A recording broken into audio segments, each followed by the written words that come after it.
याज्ञवल्क्य के निर्णय लेने में बड़े महत्वपूर्ण है। जब ये 8 वर्ष के थे, इनकी थोड़ी ये कथा आप नहीं जानते हो, ये 8 वर्ष के थे, इनके गुरुदेव ने कहा जाओ ये प्रसाद लेके राजा को ले आओ।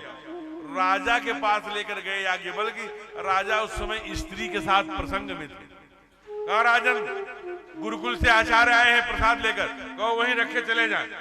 वह पात्र में, पल्लव पात्र में रखा हुआ वहीं सैकड़ों वर्ष से सूखे हुए आम के वृक्ष के जड़ पर रख के चले गए। जब राजा उठे, महल से बाहर आए तो देखिए जो सैकड़ों वर्ष से सूखा हुआ आम्र का वो एकदम हरा भरा खड़ा। कहा क्या चमत्कार है? कहा मैं नहीं जानता, उसके जड़ पर वो प्रसाद रखा था जो गुरुकुल से आचार्य आए थे। दौड़े दौड़े गुरुकुल पर आए। कहा वो आचार्य कहाँ है? कहा इसी कक्षा में पढ़ता होगा, अभी मुझे जुमा 8 वर्ष का है। कहा उसके लिए क्या आज्ञा है? कहा उसी के द्वारा एक बार और प्रसाद भिजवाइए। कहा बिल्कुल भिजवाता हूँ, क्योंकि पहले गुरुकुल राज्य के अधीन होते थे, इसलिए कुछ आचार्य भी चारुकारिता से प्रेरित रहते थे। नहीं करेंगे तो राजा साहब देंगे कैसे, फिर गुरुकुल कैसे चलेगा। और कुछ तो राजा तो 99% ऐसे होते थे जो गुरुकुल चलाने के लिए आवश्यकता पड़ा तो अपना खून भी भेज देते थे। ऐसे लोग इस धरती पर हुए हैं, ऐसा नहीं है। लेकिन ऐसे भी थे जहां आचार्यों को चारुकारिता भी करनी पड़ती थी।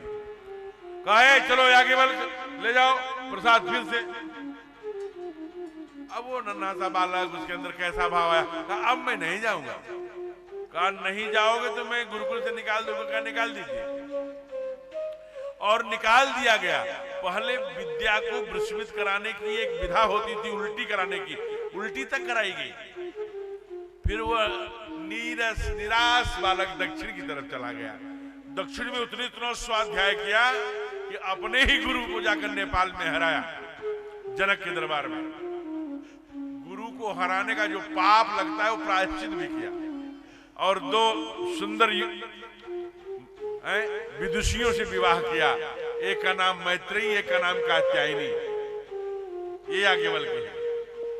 जब जंगल को जाने लगे तब के लिए तो मैत्री को, कात्यायनी को बहुत समझाया, मान गई, लेकिन मैत्री साथ में गई और उनको उपदेश दिया बहुत लंबा। पुत्र कैसा, गोरा पुत्र कैसे पैदा करें, काला कैसे करें, बेटी करें, बेटा करें, किस गुण वाला करें। तो उस पूरे उपदेश का नाम ही पड़ गया बृहदारण्यक उपनिषद, जो इस देश को मिला, जिसमें उस बृहदारण्यक उपनिषद के उत्तरार्ध में पुत्र पैदा करने के, काला करें, गोरा करें, बुद्धिमान करें, किसी बुद्धि वाला करें, ये सारा वर्णन है। बृहदारण्यक गीता प्रेस ने छापी है। पहले तो 125 रुपए की थी, अब उसकी 200-250 रुपए हो गई है कीमत।